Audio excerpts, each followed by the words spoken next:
Welcome to the summary of Matrix, an extremely influential movie from 1999. In the opening scene, we see a computer screen indicating that a phone call is being traced. We hear voices discussing whether they have found the one. One party of the phone call is a young woman, Trinity, who is chased by policemen or agents in a motel room. This agent pursued Trinity through a nameless city, and it's quite obvious that both Trinity and the agents have supernatural powers. Trinity manages to escape them and enters a phone booth on a secluded street, answers a phone call, and disappears. So the agents mark this disappearance and start discussing their next target, Neo. What we see next is a character played by Keanu Reeves asleep at his computer desk. He's woken up by messages flashing across his computer screen. These messages call him by his hacker name Neo. Neo is a computer hacker who sells illegal software, and right before one of his clients knocks on his door, he gets these messages. Follow the white rabbit, followed by knock knock Neo. He delivers the software to his client, and he's quite confused to see a tattoo of a white rabbit on the shoulder of his client's girlfriend, and agrees to follow them into a goth club. Here Trinity approaches Neo and tells him that she knows all about him. She knows that he is searching for something that is called the Matrix. All of a sudden we hear a ringing alarm clock, and it's Neo in his bed. It's morning and he's already late for work. At work, we learn that Neo's real name is Mr. Anderson, and he's a successful computer programmer. Very soon, Neo gets delivered a cell phone to his cubicle, and it's ringing, and on the other side of the line is a man with deep voice who identifies himself as Morpheus. Morpheus tells Neo that the agents are after him, and he tries to navigate him through the labyrinth of the cubicles in his work to escape the agents. Not really trained in this kind of action, so the agents get him and capture him for interrogation. Neo demands his rights from a creepy lead agent Smith, but this guy seals his mouth like by magic that it almost disappears. But all the agents hold Neo down and forcefully insert a metallic insect-like device into his stomach. We get to another cutscene where Neo wakes up in his home and he gets a phone call from Morpheus telling him that he is the one who he has been searching for his whole life. So they arrange a meeting where Trinity comes with other two renegades to pick Neo up under a bridge on a stormy night. Neo is first confused and unsure if he wants to stay, but Trinity persuades him that it's worth to get closer to the truth. Trinity removes the bloody, wriggling mechanical bug from Neo's stomach, and Neo is quite surprised that this experience with Agent Smith actually happened. In an old room, in an abandoned old building, Neo finally meets Morpheus. Morpheus explains to Neo that he has always been a slave, and he offers to reveal the Matrix to Neo. So Morpheus presents Neo with two pills, red and blue. If Neo chooses the blue pill, he will wake up in the morning and remember nothing. If he selects the red pill, Morpheus will allow him to see the truth. Neo chooses the red pill, and all of a sudden, a nearby mirror liquefies and the world around him dissolves. He wakes up naked and hairless in a vat of jelly with plugs connecting him to the vat. He can see millions of humans in similar vats in all directions. Some flying robotic insects drill a hole inside the back of his neck. The jelly drains from Neo's vat, and his body slips through the pipes down into a pit full of water. In this true real world, Morpheus and his crew rehabilitate Neo's body, as Neo never actually used his real body. His muscles are atrophied, and he has never actually seen with his own eyes. After this rehabilitation, Morpheus reveals to Neo that the year is closer to 2199 than to 1999. Neo can now finally meet the rest of the crew of Morpheus's ship Nebuchadnezzar, who include the brothers Tank and Dozer, Cypher, and the youngest crew member Mouse. Tank works as the operator of the ship and he's guiding the ones who are in the Matrix to find exits. These exits are actually phones, which help the hackers who are plugged into the Matrix to escape it and return to the real world. Neo settles into a chair and enters a computer program.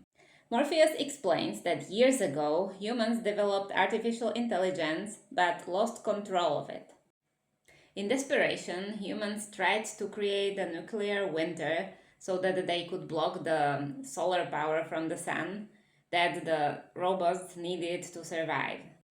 But the robots adapted to this and now they run this ravaged world and use humans for bioelectric energy. So the Matrix is a computer-generated dream world which was designed to keep humans under control. So people got sedated and live a virtual life in Matrix. Morpheus further explains that one man was born into the Matrix who has the power to change anything in it. And this man freed the first human minds. An oracle prophesied his return, and Morpheus believes that Neo is the reincarnation of the One. Tank tells Neo about his home city Zion, which is the last city where free people live. Zion is situated deep under the ground near the warm core of Earth. Tank also helps Neo to learn martial arts, downloading the programs into his head. Starting out with jiu-jitsu, Neo becomes a professional in all martial arts in few hours. Morpheus tests Neo's skills in a kung fu fight in the virtual computer world, emphasizing that Neo can bend or break the rules of any world he's in. Morpheus also tells Neo that he can show him the door, but he needs to open them himself. Another test situation for Neo is when he has to leap from the top of one skyscraper to another one in a virtual program. Nobody has ever had enough faith to succeed in this test, but the crew believes that Neo might be the one who succeeds because they believe in Morpheus's predictions that he's the one. Neo fails this test, however, and he returns from the program with a bleeding mouth. He learns that the program world is virtual, but his mind is real, and what is going on in his mind affects his body. And that means that even though the Matrix isn't real, he can still die there. Another training program shows him that the agents are part of this virtual world and they can transform into literally anyone in it. Morpheus also explains that nobody has ever defeated the agents, but at some point Neo will have to fight them. Back in the real world, robotic sentinels, called squiddies by the crew, pursue the ship. The sentinels look like little metal octopi, and they can sense the electricity which is expended by humans, and their only function is to destroy them. So the Nebuchadnezzar ship hides in an abandoned port and switches off all the power to avoid detection. Cypher explains to Neo that he understands the Matrix from reading the code and not by seeing any images. He also doesn't hide that he has a lot of doubts about the whole journey. When Neo leaves, Cypher enters secretly the Matrix to make a deal with Agent Smith over a virtual steak dinner.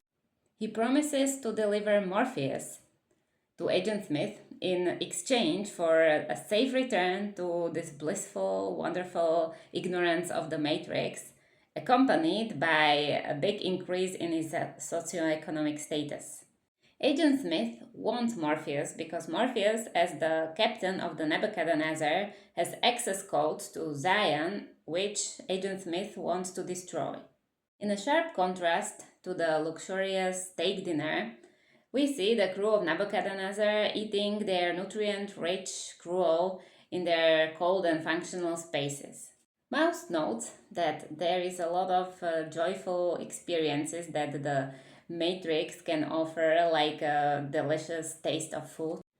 Morpheus decides to take Neo to the Oracle next, and the whole crew knows that this will be a very meaningful meeting. Morpheus, Trinity, Neo, and Cypher drive to the Matrix to see the Oracle, while the rest of the crew stays behind covering them. Cypher secretly drops a cell phone into a trash can so that the agents can discover their location. Neo now sees his old city in a completely new light. The Oracle turns out to be an older lady with her waiting room filled with kids with supernatural powers. One of these kids teaches Neo how to bend a spoon using only his mind. The Oracle speaks confidently and tells Neo that he's not the one, emphasizing that he first will have to get to know himself. She reveals that soon he will have to make a choice between his own life and the life of Morpheus. She claims that Morpheus will willingly give his life for Neo's. Leaving the Oracle, Neo sees a cat that is moving forward and then rewinding and moving forward again, like he was seeing the same thing twice. Such experiences as this deja vu mean a glitch in the Matrix, and this time it means that the agents have set a trap for Neo with the help of Cypher. The group hides in the wall of the building, but the dust triggers a cough from Cypher, and that reveals their location to the agent. Morpheus and Neo leave the Oracle, but Mouse gets ambushed by the agents and he dies with his guns blazing. Morpheus blasts through the drywall onto the agents so that the others can escape, despite Neo's protests. Smith and Morpheus fight in a dusty, rusty bathroom. A group of agents eventually overpower Morpheus and capture him despite his incredible efforts. Cypher mysteriously splits from the group and returns first to the Nebuchadnezzar. There he shoots Tank and Dozer and assumes the control of the board. When Trinity and the rest of the group finds an exit, Cypher answers the operator's call. Trinity perceives Cypher's betrayal right away and helplessly has to watch how he unplugs Apoc and Switch, who collapse to the ground. Cypher doesn't believe that Neo is the one, because if Morpheus was right about it, then a literal miracle would have to happen right now to save the lives of Neo and Trinity. Cypher now believes that he holds their lives in his hands. But the miracle happens. Tank turns out not to be dead, just very seriously wounded. He manages to kill Cypher and save Neo and Trinity. The agents bring Morpheus to a secured skyscraper where he is hooked up to electrodes and he is given drugs. Agent Smith hopes that torturing Morpheus will persuade him to reveal the access codes to Zion. But Morpheus doesn't give up. Agent Smith starts to explain the history of the Matrix. There was a previous version of the Matrix where the machines created a completely perfect world for the humans, but this program failed. Smith believes that this failure was because of the humanity's need for misery and the inability to handle happiness. Therefore, the second, intentionally flawed Matrix was developed. Back on the Nebuchadnezzar, the survivors discuss the possibility of pulling Morpheus's plug. They argue that despite their love for Morpheus, the lives of all the people in Zion are more important and they can't risk Morpheus breaking and giving up the access codes. Just as Tank is preparing to do it, Neo remembers something that the Oracle told him. He starts to have faith in himself and believe that he is able to save Morpheus. He decides to enter the Matrix to save Morpheus, and Trinity accompanies him. Meanwhile, Agent Smith is still explaining his theory of humanity to Morpheus, who is beaten and dragged. Agent Smith believes that humans are not mammals but viruses because they spread exponentially, they use up every resource that they find, and when they're finished, they move for resources to another place. When Morpheus refuses to break, Agent Smith asks the other agents to leave them alone. This unmachine-like behavior of Agent Smith shows us that he has a bit different position in the Matrix. He removes his glasses and disconnects himself from the earpiece that connects him to his machine bosses, and admits to Morpheus that he despises the Matrix. He sees himself as superior and wants the access codes to Zion so that he can destroy humanity and also to free himself from the Matrix forever. So Tank places Neo and Trinity to the lobby of the skyscraper and they shoot their way through it, killing a large number of security guards in the process. Agent Smith and Agent Brown return to the place where Morpheus is being kept and they are surprised that Agent Smith doesn't have his earpiece anymore, so he couldn't hear that Trinity and Neo came to save Morpheus. Neo and Trinity drop a bomb down the elevator shaft and ride the cable up to the skyscraper roof to bottle a host of soldiers. The bomb cuts the building's power and surprises the agents and Morpheus. An agent shifts into a helicopter's pilot body and the showdown between Neo and the agent starts.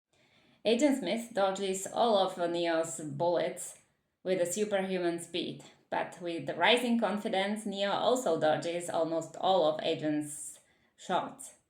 Neo's skills aren't perfect yet, so there's one bullet that he gets nicked by. Just as the agent is standing over Neo and wants to finish him, Trinity appears and shoots the agent in his head. Before the soldier's body falls on the ground, the agent leaves it. Tank downloads a helicopter flying program into Trinity, and she and Neo lower the helicopter right outside the room where Agent Smith is holding Morpheus. In an explosion of bullets, water, and glass, Neo empties his cannon and forces the agents to hide. Morpheus breaks his chains and runs towards the helicopter. Just as he is ready to jump, a bullet from the agent hits his leg. Realizing that Morpheus won't make it, Neo, still tied to the helicopter, jumps to meet him in midair. So Neo catches Morpheus and Trinity flies the helicopter away. The agents empty their weapons and pierce the helicopter's fuel tank. So Neo and Morpheus drop onto a roof. The helicopter crashes spectacularly into a nearby building and Trinity jumps out of it right in time and grabs onto a rope that is bound around Neo. Neo lets himself be dragged to the edge of the building. He saves Trinity and Morpheus proclaims that he is the one. Neo protests that the Oracle told him otherwise, but Morpheus smoothly counters that the Oracle told him all he needed to know. Tank finds an exit for them in an abandoned subway. Morpheus exits first and Trinity stops to tell Neo something that the Oracle had told her before. At that moment, Agent Smith shifts into the body of a homeless man around the corner, and he starts shooting at her as she exits. He misses her, but he cuts the phone line, so he removes any possible exit for Neo. And the final showdown between Agent and Neo begins. Even though everyone has been telling him to run when an agent appears, Neo, now starting to believe in his own abilities, turns to face the agent. Tank, Morpheus, and Trinity watch the code at the Nebuchadnezzar's board. They observe a spectacular fight with many special effects where Neo bounces back many times from seemingly certain defeat. Smith keeps calling Neo by his Matrix name, Mr. Anderson, but Neo decides to own his new identity and proclaims, "My name is Neo." Subway seems to crush Smith, but even this collision seems insufficient to stop an agent. The subway screeches to a halt. Agent Smith emerges for more fighting, and Neo finally runs. Back at the Nebuchadnezzar, sentinels close in. Multiple agents chase Neo through the crowded streets, shifting into anybody that can get a good shot at him. Aboard the Nebuchadnezzar, the crew charges the EMP but can't fire it before Neo finds an exit and joins them. EMP, a high-voltage electromagnetic pulse, is the ship's only weapon against the Sentinels. Renders all the objects currently using electromagnets within certain radius useless, but it can only be used once at a time because it takes a long time to recharge. Neo steals a cell phone and Tank directs him through the streets and alleys back to the motel where we first met Trinity. The Sentinels land on the ship and begin to slice it open, but Morpheus believes that Neo can make it and he holds off from discharging the EMP. Neo opens the door to Trinity's room only to find Agent Smith waiting for him. Smith empties his gun into Neo, who falls dead on the ground. On the ship, as Sentinels approach the deck, Trinity whispers her revelation to Neo's ear. The Oracle told her that she would fall in love with a dead man and he would be the one. She kisses him, and with that, Neo is resurrected. With his newfound realization and acceptance of his new role, Neo rises and assumes even greater powers. 3 agents empty their guns at him, but with a quiet no, Neo stops all the bullets with his mind, holding up his hand, causing the bullets to drop harmlessly to the floor. Through his point of view, we see that everything around him is now covered with a green computer code. Neo is finally able to see the code that creates the Matrix. The agents are now powerless against him. Neo flies into the agent's body and explodes outward from within him. The other agents run. Trinity screams at Neo on the ship as the Sentinels pierce the deck, and Neo picks up the phone and exits the Matrix. With Neo safely back on the ship, the crew can now discharge the EMP. The Sentinels drop away and Neo and Trinity kiss.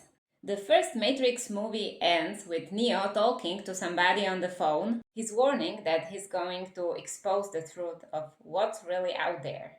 And he flies straight up to the sky.